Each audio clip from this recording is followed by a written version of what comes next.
Enggak, berapa bulan kemudian cepet turun. Wah, kan tuh turun kan. Ya, kan karena gue jual gitu kan.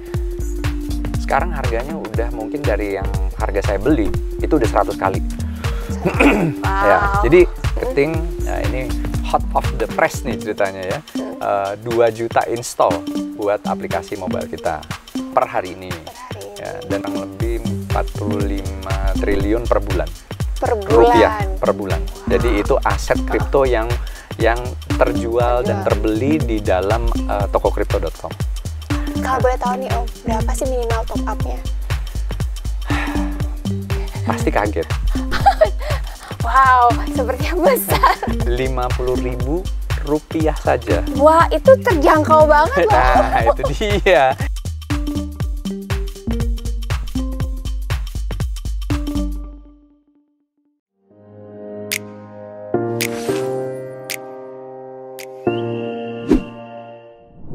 Halo sahabat cerdas, kembali lagi bersama saya Putri Iswari dalam acara Portal Time. Nah, seperti yang kita ketahui, COVID-19 ini yang sangat berkepanjangan membuat perusahaan-perusahaan yang ada di Indonesia, khususnya di Bali, mengalami penurunan pendapatan. Nah, bahkan banyak karyawan-karyanya yang harus dirumahkan, bahkan di PHK. Tapi ada yang menarik nih sahabat cerdas, selain kebiasaan masyarakat kita yang harus mentaati protokol kesehatan, nah masyarakat kita juga sedang tergiur-giurnya nih dengan yang namanya investasi, walaupun pendapatan mereka sedang turun-turunnya. Nah, salah satu investasi yang sedang disukai oleh masyarakat kita saat ini adalah cryptocurrency. Nah, apa sih cryptocurrency? Nah, saat ini Putri sedang bersama dengan Bapak Nanda selaku CMO dari Toko Kripto. Nah, kita akan tanya-tanya nih tentang apa sih Toko Kripto itu dan apa sih aset kripto. Halo Pak Nanda, atau Halo, Om Nanda nih Putri. saya harus panggil. Halo Putri. Ya, apa kabar? Baik, alhamdulillah. Nah, langsung aja nih Pak ya.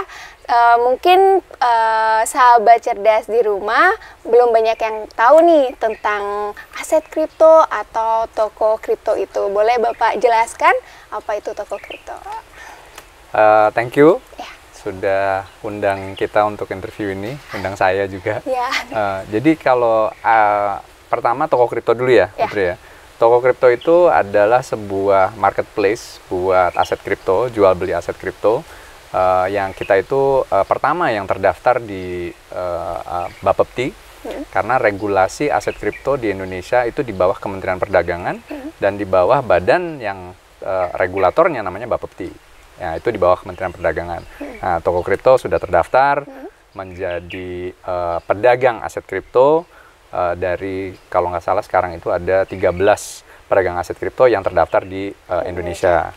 Nah, kalau kita di toko kripto itu memang ya kita berawal kurang lebih 3 tahun yang lalu ya, dan tahun kemarin dan tahun ini juga alhamdulillah mengalami peningkatan yang luar biasa dari pengguna dan juga dari volume trading kita dan juga aset kripto yang kita jual itu makin banyak. Nah, jadi juga tapi kita juga nggak berhenti di situ ya. Jadi kita punya program-program yang memang mencoba untuk membangun industri kripto dan industri blockchain dan industri NFT. Nanti Putri bisa nanya NFT apalagi tuh Om gitu kan. Nah, itu di situ kita mencoba untuk membangun ekosistem tersebut. Jadi kita juga ada marketplace untuk jualan NFT ya, di mana para artis Indonesia bisa jualan digital artnya dia, ya kan, dan dalam bentuk NFT atau ya semacam kayak crypto aset juga gitu. Nah, di situ kita juga ada toko Launchpad di mana kita berinvestasi kepada startup lokal. Salah satunya juga ada di Bali nih. Kita sore ini saya akan ketemu sama mereka dan itu untuk investasi di perusahaan-perusahaan startup yang memang bergerak di bidang kripto dan NFT dan juga blockchain dan metaverse gitu ya. Kita juga ada toko scholars di mana kita undang teman-teman untuk menjadi ujung tombak dari toko kripto untuk memberikan edukasi kepada masyarakat, ya kan, dan itu kita memberikan ya pocket money lah buat mereka dan insentif banyak lain hal yang lain, program-program yang kita punya. Jadi ya kalau kita bukan sekedar exchange biasa lah dibilangnya. Kalau dibilang toko kripto itu apa, kita bukan jualan aset kripto, tapi kita jualan revolusi dalam kripto. Oke, berarti toko kripto ini sudah legal ya di Indonesia ya, Om? Sudah. Alhamdulillah sudah. Oke, lanjutin ya Om. Tadi belum jelasin ke teman-teman di rumah apa sih itu aset kripto itu? Nah, kalau aset kripto itu sebenarnya jadi kalau dibilang di luar itu namanya cryptocurrency ya, atau mata uang digital gitu ya, atau aset virtual dan lain sebagainya. Sebenarnya ya dimulai itu dengan adanya munculnya Bitcoin di tahun 2008, 2009 pada saat market itu lagi bergejolak, ya kan, global economy lagi mengalami resesi, ya kan, dan ya berapa perusahaan yang besar-besar di Amerika dan di Eropa pada tutup dan lain sebagainya. Ada sebuah movement, dan mereka ini benar-benar kayak tidak mau ketergantungan terhadap fluktuasi currency dan interest rate dan lain sebagainya, suku bunga, dan mereka akhirnya membentuk satu mata uang sendiri namanya Bitcoin. Nah, si Bitcoin ini memang di 2009 saya udah denger tuh, ya kan, dari teman gitu. Ada teman yang dulu dia jualan figurin porselen di Inggris, ya kan. Dia jualan di eBay dulu. Ada satu orang beli pakai Bitcoin gitu. Terus dia nanya ke saya gitu kan, apaan sih ini Bitcoin gitu? Ada orang yang mau bayar. Menurut Anda terima apa enggak? Terima aja, bilang gitu kan. Kali aja satu hari akan meningkat harganya gitu. Dan tiba-tiba wah diliput nih di Time Magazine dan di mana-mana orang pada ngomongin Bitcoin. Tapi banyak sekali yang pembicaraan itu ya sangat negatif ya, digunakan untuk beli narkoba lah, apa segala macam gitu kan. Tapi di satu saat Bitcoin itu menjadi sesuatu yang mainstream dan nongol lah kripto aset atau cryptocurrency lain gitu, seperti Ethereum dan lain sebagainya. Nah, jadi kalau singkat cerita, kripto aset atau aset kripto ini ada dua tipe. Yang pertama adalah koin, yang kedua adalah token. Kalau saya bisa jelasin secara secara mudah ya, anggap koin itu adalah kayak mall. Ya kan? Nah, mall itu kan di dalamnya ada toko-toko kan.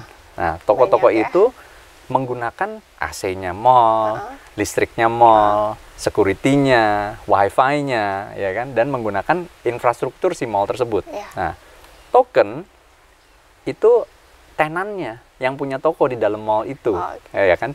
Nah, jadi ada beda nih. Kalau yang dibilang koin itu biasanya mereka mempunyai yang namanya protokol, atau mereka mempunyai ekosistem yang bisa membantu token-token lain untuk masuk ke dalamnya dan menggunakan ekosistemnya dia.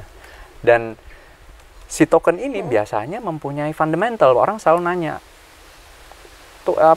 cryptocurrency itu nggak ada fundamentalnya sama sekali, ya kan? Nggak ada perusahaannya ya. Boleh dibilang ada orang yang bilang bahwa ini kayak nggak real, hoax dan lain sebagainya gitu kan. Itu saya sering banget tuh dengar gitu. Tapi kenyataannya yang namanya token, bahkan koin, itu biasanya ada perusahaan di belakangnya yang real. Mereka membangun sebuah teknologi blockchain, atau mereka membangun sebuah inisiatif, ya kan? Atau memang mereka punya bisnis yang ya, apakah itu fintech, ataukah itu data, ataukah itu membangun ekosistem baru, atau itu NFT dan lain sebagainya. Dan ini sebenarnya perusahaan-perusahaan ini ada real, ada orang yang bekerja di belakangnya gitu. Dan jadi dibilang fundamentalnya tidak ada, itu saya nggak terlalu agree gitu loh dengan itu. Tapi memang sama dengan saham, dengan mata uang, tergantung dari demand dan supply-nya, ya kan. Kalau supply-nya sedikit, contoh kayak Bitcoin. Bitcoin itu supply-nya cuma ada 21 juta Bitcoin yang akan ada di dunia ini, ya kan. Sementara demand-nya buat Bitcoin, siapa yang nggak tahu Bitcoin? Kalau dibilang cryptocurrency atau aset kripto, orang masih yang apaan tuh? Tapi kalau kita ngomong Bitcoin, sebutin aja satu nama itu aja, satu brand itu aja, Bitcoin. Oh ya, pasti tahu Bitcoin, ya kan? Nggak mungkin nggak ada yang tahu gitu. Nah, tapi di contoh Bitcoin cuma ada 21 juta.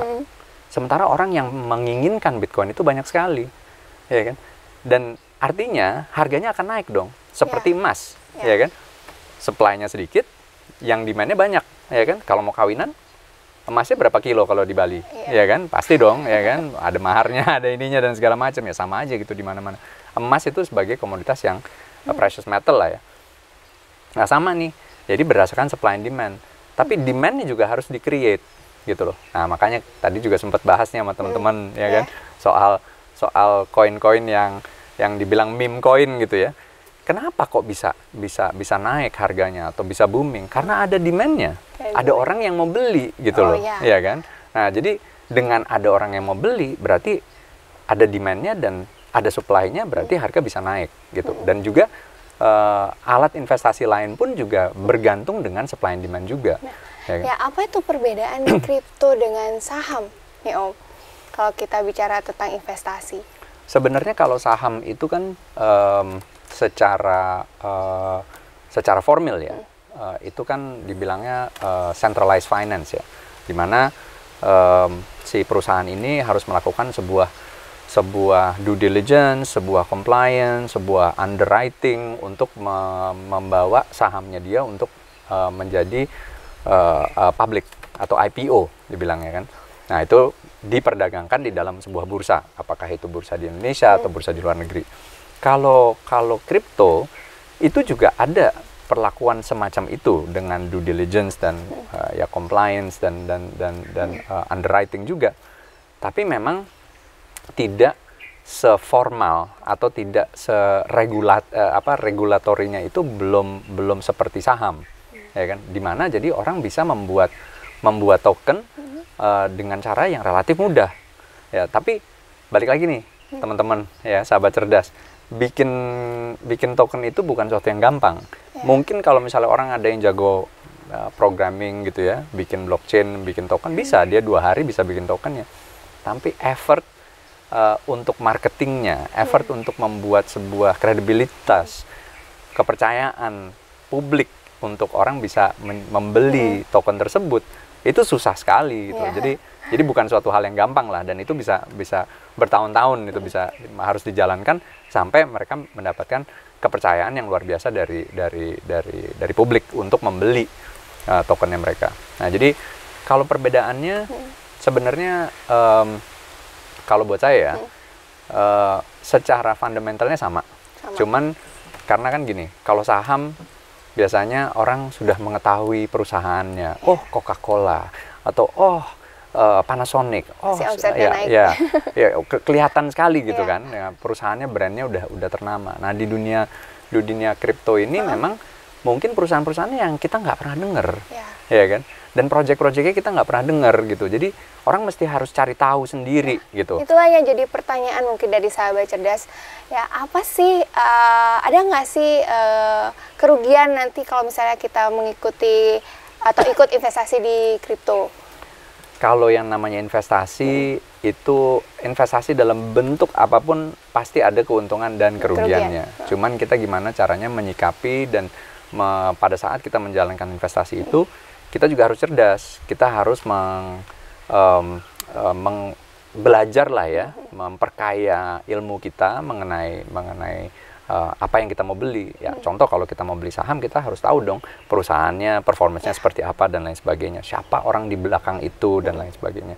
Dan ini juga sama dari sisi kripto itu juga kita harus memperkaya dulu mengenai si token tersebut. Kalau misalnya sekarang kita mau investasi ke satu token, terus baca white papernya, tapi direksinya mukanya itu tidak terpampang di white papernya, jangan dibeli. Kenapa? Karena mereka nggak akan ada yang mau bertanggung jawab gitu kan. Kalau misalnya satu saat itu tokennya tiba-tiba jadi nihil gitu loh, nilainya gitu.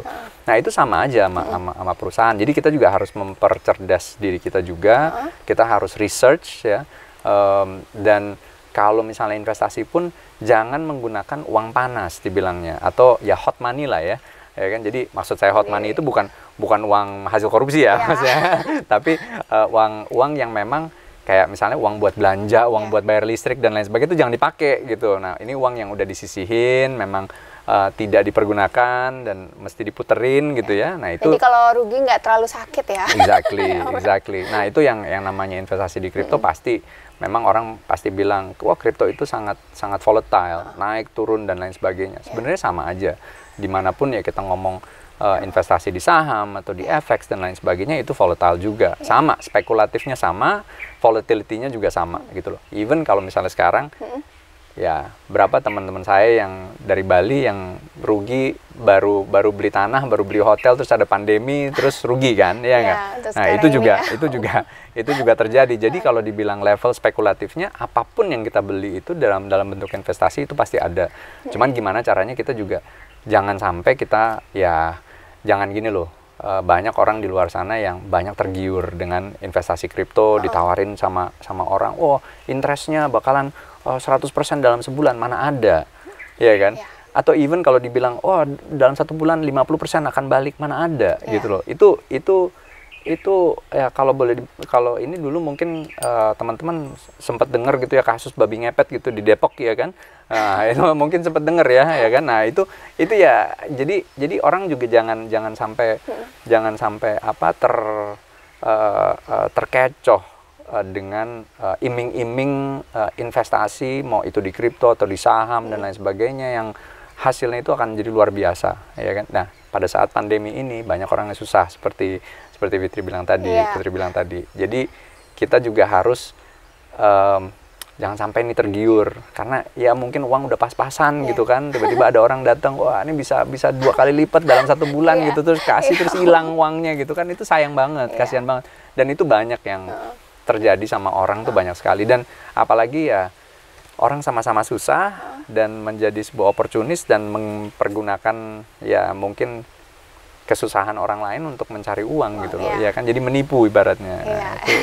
Nah, kasih dong sedikit Om buat sahabat cerdas tipsnya nih untuk investasi di kripto ini. Oke. Kalau saya sebagai investor aset kripto juga ya, yang pertama saya lakukan itu saya ngecek tokennya itu di website namanya coinmarketcap.com.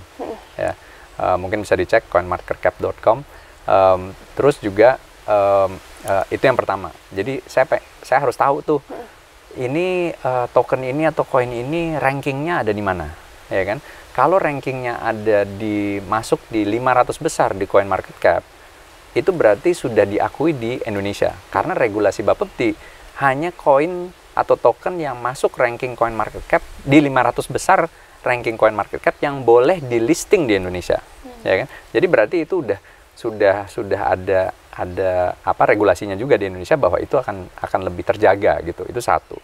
Yang kedua, saya ngelihat dari sisi white paper dari token tersebut, ya kan? Dan seperti saya bilang tadi, kita harus lihat nih apakah direksinya itu pada semuanya tampil di white paper itu, dan juga apakah token ini mempunyai utilitas, kegunaan nantinya. Nah, itu ada roadmap-nya tuh pasti, ya kan? Si white paper itu harus ada roadmap-nya. Kalau white paper-nya tuh kurang meyakinkan, ya kan, atau meragukan sedikit, apalagi tidak ada foto-foto direksinya di situ gitu, skip aja dulu deh, ya kan. Nah itu satu. Dan yang kedua, saya memperkaya ilmu. Jadi saya belajar nih, kebetulan kan kita semua mau belajar apapun kita ke YouTube, ya kan. Nah, YouTube Academy dibilangnya. Nah, benar-benar gunakan itu. Nah, kita juga di toko kripto memang kita punya konten edukasi yang luar biasa banyaknya gitu. Dan juga nanti ini insya Allah ya, God willing, di bulan Januari kita akan meluncurkan satu community space dan satu educational space di Canggu, Bali. Di Bali yang bernama T-Hub ya. Dan itu di Jalan Raya Batu Belik. Nanti pasti kalau misalnya lewat di situ udah kelihatan itu sign toko kripto ada gede banget dan T-Hub besar sekali gitu ya.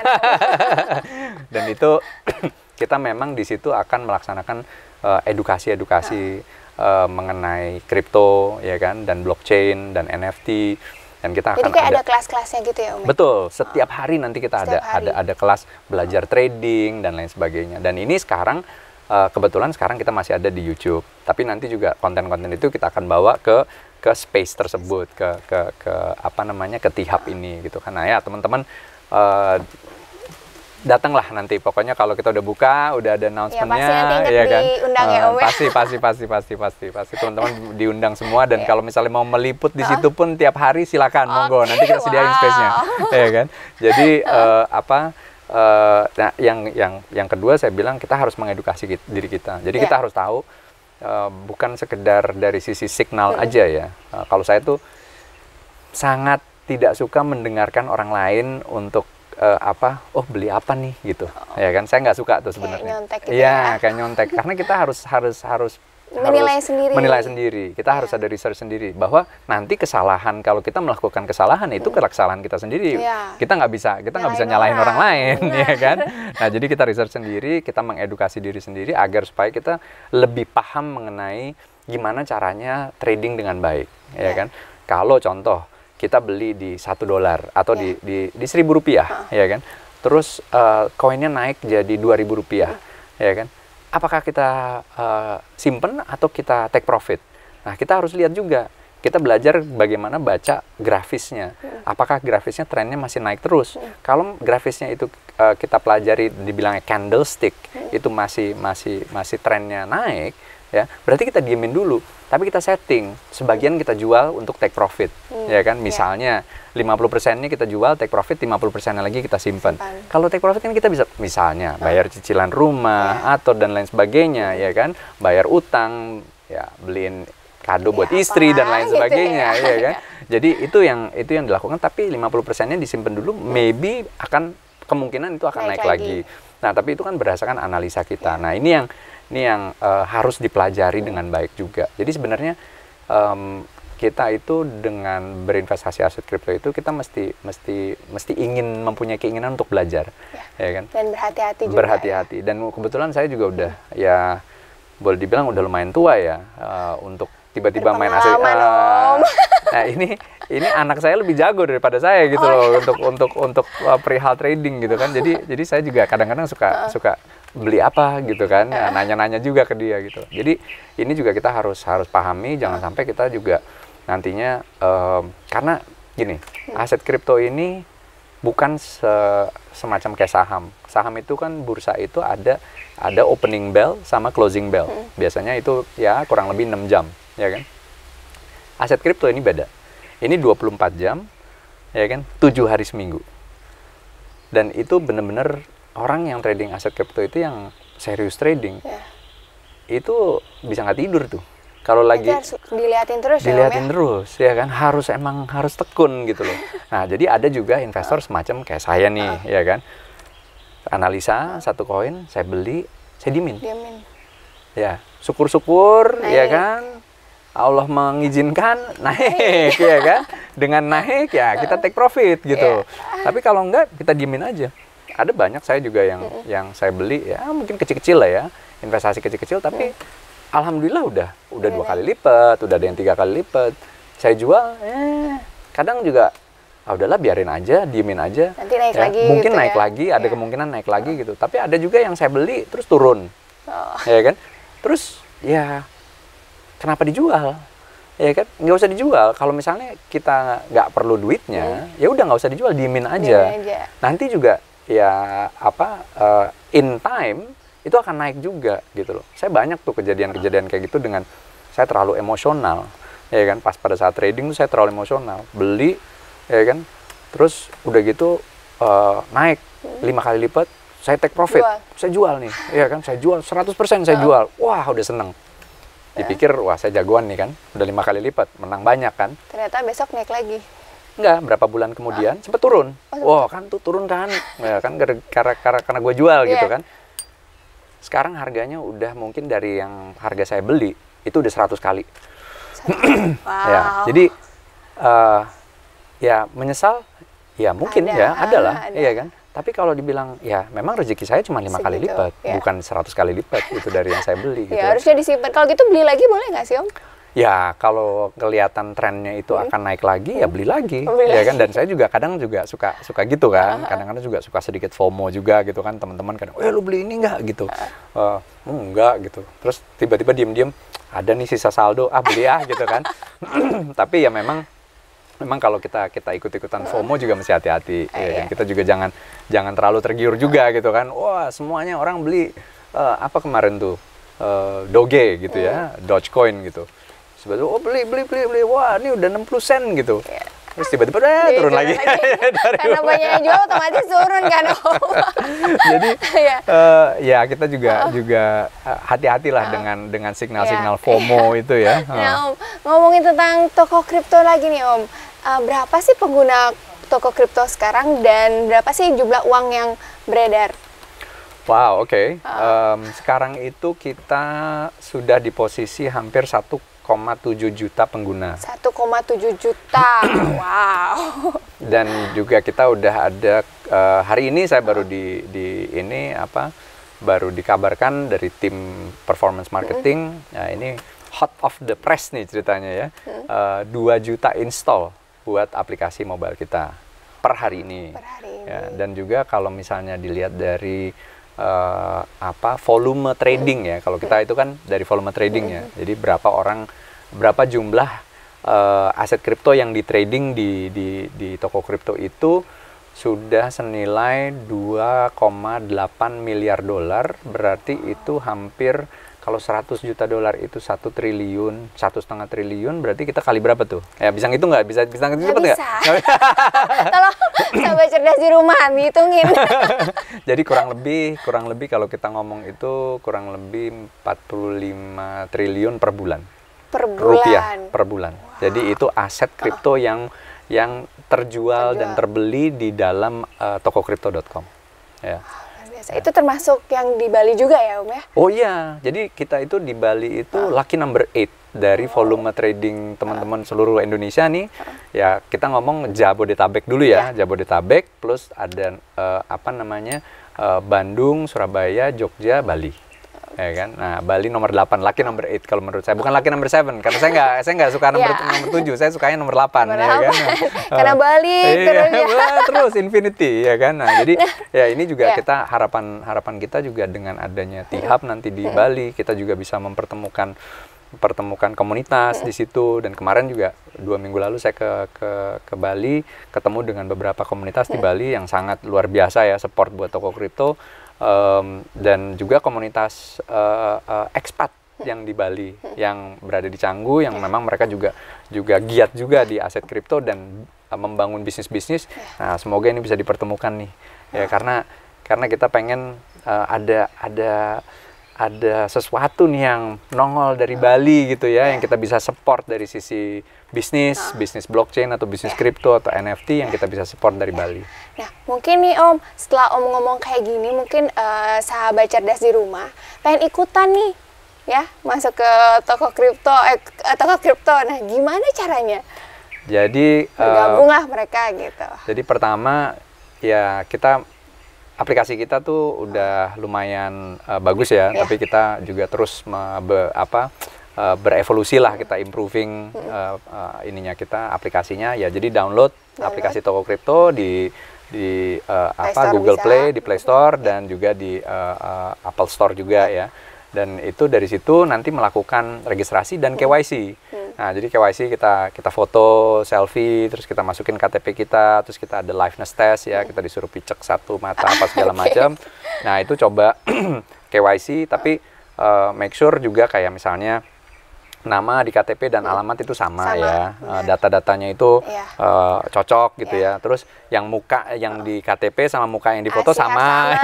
Identitasnya harus sama pastinya. Jangan berbeda ya, karena ada tuh banyak kali orang berbeda gitu kan. Jadi kita juga dari situ deposit. Nah, dalam proses ini semuanya dan setelah deposit itu bisa transfer dari bank mana aja, ya kan, lewat virtual account kita ada beberapa virtual account, deposit dan mulai trading, ya kan. Nah, tapi sebelum mulai trading belajar dulu nih. Nah, kita ada edukasinya kan? Ada. Kita punya aplikasi namanya Cryptoversity. Nah, ini juga Cryptoversity ini aplikasi untuk kita belajar gimana caranya mengetahui apa itu aset kripto, dan juga dari sisi kita punya buat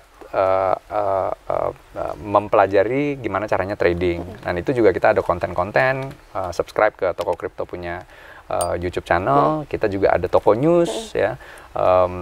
Itu ya pusat berita kita ya buat kripto juga. Belajarlah di situ. Nah, proses kita KYC, kita deposit, kita trading, itu nanti saya kasih insentif kepada teman-teman. Kalau boleh tahu nih Om, berapa sih minimal top up-nya? Pasti kaget.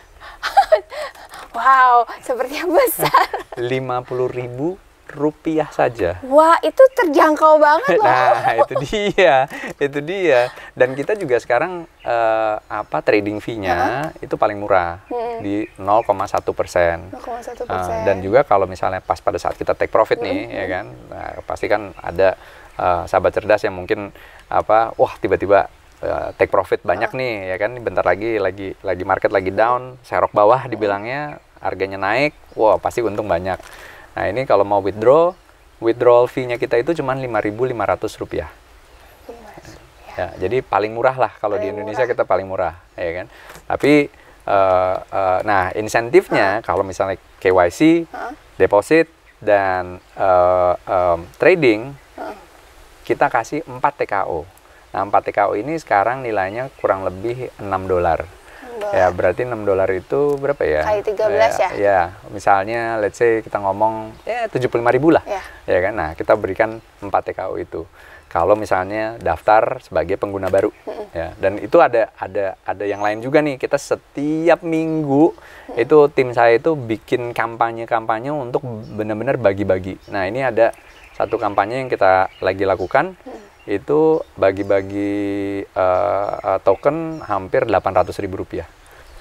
Nah Om, untuk investasi di aset kripto ini, kenapa harus memilih toko kripto? Karena kalau misalnya, ya kalau di kita itu memang kita pertama itu kita menjaga keamanan dari sisi pengguna kita. Yang kedua, kita juga mempunyai license di Bapepti dan kita sudah terdaftar di Bapepti, dan itu juga membuktikan bahwa kita sudah legal di Indonesia. Dan yang lain dari sisi cara penggunaan platform kita, apakah itu di aplikasi atau itu di website, itu sangat intuitif lah, mudah kalau dibilangnya ya. Dan ya aplikasi kita juga udah gampang digunakan, ya kan, user experience-nya juga enak. Dan yang ketiga yang tadi saya bilang bahwa kita trading fee-nya yang paling murah, kita cuma 0,1%. Withdrawal fee-nya juga kita paling murah di Rp5.500. Dan untuk masuk mulai berinvestasi di aset kripto, ya senilai kita beli pulsa lah, ya kan, kurang lebih gitu.